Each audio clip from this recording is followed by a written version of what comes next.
Welcome to the Learning Pines YouTube. We hope this video helps. You begin now. Remove the drive side crank bolt with an 8 mm hex, then use the crank puller to extract the crank arm. Steady, even force. Once done, shift the chain to the smallest ring so it stays clear.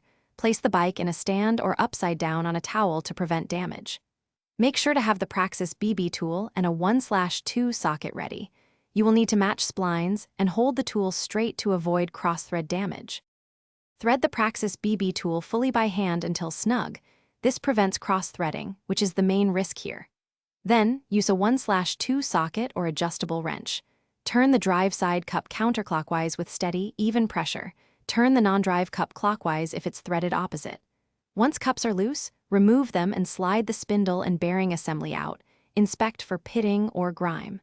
Clean the shell faces and bearing seats thoroughly, because a clean surface prevents creaks and ensures proper fit for the new unit. Apply a light coat of grease to the shell threads and hand thread the replacement Praxis BB to start. Make sure it seats squarely. Once hand started, torque to manufacturer spec, typically in the 35-50 Nm range. This ensures longevity and prevents noise. Reinstall the crank and tighten bolts to spec, then rotate to confirm smooth operation and zero play.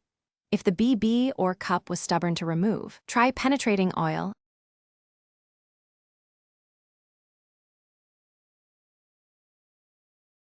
Thanks for watching. Consider subscribing if we helped you.